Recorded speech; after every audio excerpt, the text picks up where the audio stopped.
Assalomu alaykum, Uy Topangren YouTube kanalimiz obunachilari. Anchadan beri muxlislarimiz so'rashayotgandi, tayyor ta'mirlangan holatdagi uy bo'lsa ko'rsating deb turib, Angren shahridagilar biladi. Kalsoni shundoqqina yonidagi eski fresh va uni yuqorisida 4-qavatda 2 xonali kvartirani obzorga kelganmiz. Ko'rishingiz mumkin, devorlarimiz ta'mirlari ajoyib holatda. Bejirimgina va kirganimizda o'ng tomonimizda esa ko'rishingiz mumkin, yuvinish xonasi va hojatxonasi ikkalasi bitta ekan. Ta'mirlab chiroyli qilib turib qo'yilgan, kafellari terilgan, mana ichkariga kirganimizda ko'rishingiz mumkin, oynalar qo'yib qo'yilgan va aristonlar ham xuddi shunaqa joyida qo'yilgan. Endi esa xonaga kiramiz. Qani, xonaga kirganimizda mana ko'rishingiz mumkin, kattagina zalimiz qismimiz kutib oladi. Yumshoq mebellar o'rnatib qo'yilgan. Bu yoqda mana havo tozalagichlar ham bor ekan. Bundan keyin o'tganimizda oshxonasi va balkon qismlari, undan oldin yotoqxonamizni bitta ko'rsatib o'taman. Mana ko'rishingiz mumkin, yumshoq mebellar, pardalar bir-biriga uyg'un holatda va konditsionerlar ham. Ha, aytgancha bu uyimizda hamma mebellar qoladi.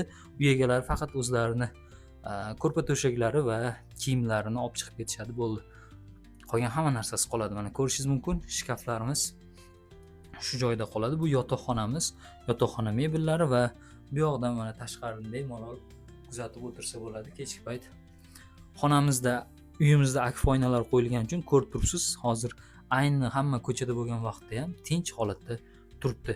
Bu yoqda ham hozir chirog'i yo'q ekan, lekin shu holatda mana ko'rib turibsiz, yaxshi holatda yonib turibdi. Uy egalari o'zlari bu yoqda emas, asosan Toshkent shahrida yashashgani uchun chirog'i o'chib qolganini hozir bilishmabdi. Xo'p, almashtiramiz deyishdi buni. Keyin endi esa oshxona qismiga o'tamiz. Oshxona qismimizda ham bitta ko'rib olsak bo'ladi. Mana oshxona qismimizda ham ko'rishingiz mumkin, oshxonamizda bu yoqda muzlatgichlari, kir yuvish mashinalari va oshxona garniturlari qo'yib qo'yilgan, tayyor holatda kirib turib yashaydigan. Xo'p, bundan keyin o'tadigan bo'lsak, balkon qismimiz. Balkon qismimizda ham mana yumshoq mebellar qo'yib qo'yilgan va ko'rib turibsiz, chinam holatda 6x2 balkonimiz. Akfa oynalar qo'yib qo'yilgan, hammasi chiroyli holatda. Uyimizni narxiga keladigan bo'lsak, uyimizda uy egalari 32500 deb baholashyapti. Opisaniyada uy egalarining raqamlarini qoldiramiz. Telefon qilib turib, gaplashib, savdolashib kelib ko'rsalaringiz bo'ladi. Tayyor kelaman, yashayman degan odamlar uchun yaxshi variant. Video davomida aytganimdek, uyimizdagi hamma jihozlari qoladi. Kelasiz, yashaysiz, bo'ldi. Uy egalari o'zlarini o'sha kiyimlarini, idish-tovoqlarni olib chiqib ketishadi, bo'ldi. Bu videoni Kalsodan, shaharning markazidan o'sha uy qidirib yurgan tanishlaringizga jo'natib qo'yadigan bo'lsangiz, ancha ularga katta yordamingiz tekkan bo'ladi. Kanalimizga obuna bo'ling. Bundan keyingi videolar bundan ham yaxshiroq bo'ladi.